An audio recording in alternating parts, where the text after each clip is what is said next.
Hi guys, this is F1 Mad at the home of racing, bringing you some F1 2011 gameplay for you today. Now, what happened?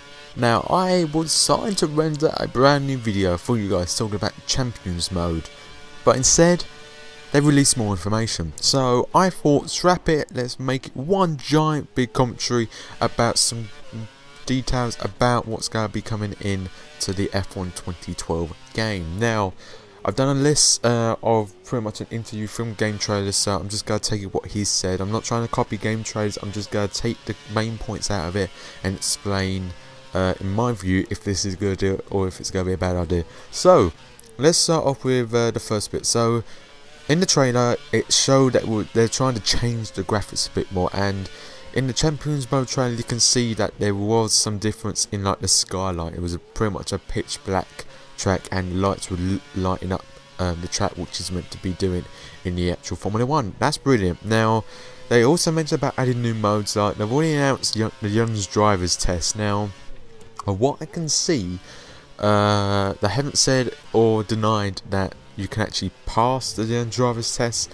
Honestly, I will just do it for it just to get the experience of it, but pretty much they are aiming to get a lot more people to buy the F1 game, so they want everyone to be up to speed with it. If they're not really into the know-how of Formula 1, they just watch the races and nothing else. They want to know that there is a Young Drivers test that the teams actually test upcoming drivers from GP2, GP3 and variety of other different racing series. So they want to do that, and they want to help the new guys grow by pretty much using DRS, using curves, learning how the handling is. So pretty much an example as a training mode, as they're saying, which I think is a really good idea from anyone who wants to get involved in Formula 1, because it can be a bit daunting. Like I would love to have that using the pad, because the pad is awful for me. I hate using the pad, so it's something that I can actually rely on, actually go into the training mode and just be me on the track and just get used to the car.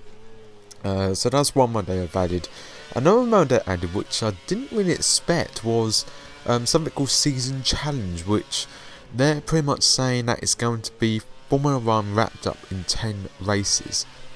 Now I'm thinking, hang on, that can't really happen, because, you know, it's 20 races on the calendar. How can you cut it down to 10? Well, what they're saying is that you are going to be starting off at a lower end team, so probably HRT, Lotus, HRT, Caterham or Missouri, and you have to challenge other drivers from other teams, and if you do beat them, you get their drive. So it's kind of like a pink slip thing.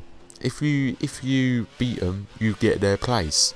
So it's very interesting, and the aim is to try and win the championship by getting to the top team and beating everyone as you go along the 10 races, which I think is a really neat idea. Something different, is something pretty much dynamic, as I would say. But yeah, I'm really looking forward to that. It's going to be kind of a very interesting mode, and you know, I'm very looking forward to it.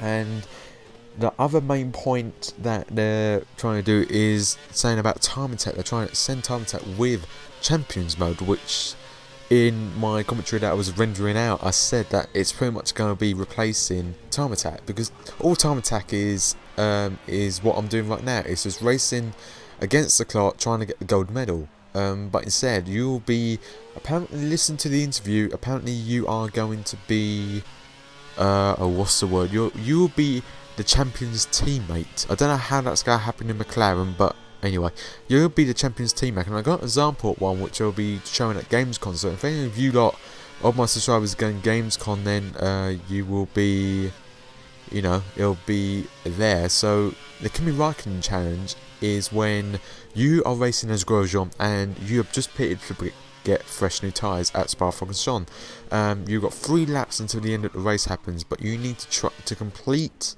or beat Kimi. You got to race through the pack and pass him before the end of the race, which I think is a really good idea. But Champions Mode, I thought you would be racing as a champion, like reenacting some amazing races that they've had.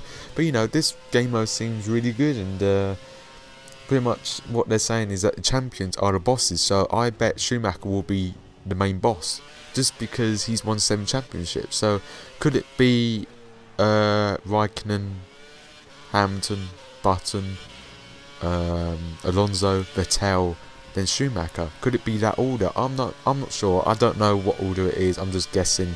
These are all just my ideas and my opinions on it, guys. So that's the main new modes. Now they've also mentioned about a track guide, which for me is really good, because if people haven't learned any tracks or a particular track, it's great that you can actually watch a video by an ex-F1 driver, which will probably be Anthony Davidson, because he's been working on these F1 games for the past 3 years now.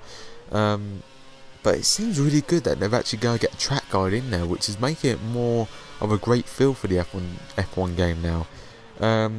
Other thing that they mentioned was they've changed the front end, so it looks it's more detailed as such. I'm not really sure what they mean by that. Another good thing that I feel is that adding more cinematics to the game, which if a small team, for example Toro Rosso, Caterham, if they get a championship point or make it up to Q2, it's a more cinematic effects and make you more happy. You have actually achieved something for that team, as they have every small team, which is really good. Other things, they've actually said that the marbles on the side of the track on longer races will be implemented in shorter races and will have an effect on handling and the grip of the car. What else did they say? I don't think they said any much else. The tyres, they've said about changing it for each specific team will have a certain tyre characteristics. So some teams can be excellent on tyres like Sauber, or Mercedes will have a bad rear tyre on there. So that's another thing I mentioned. I think that's everything I've covered in this commentary. But like I said, I was rendering out something about Champions Mode, and all this information came out on Twitter.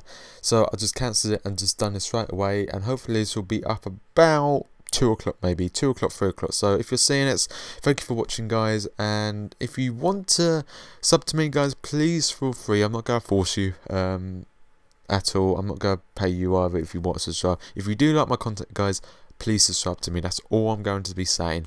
But I'm going to end it there, guys. So this has been F1 Racing Man talking about F1 2012, the massive information thing today. And don't forget to catch out on the 9th that I will be talking about grid information. So I'll see you all then, guys, and take care now.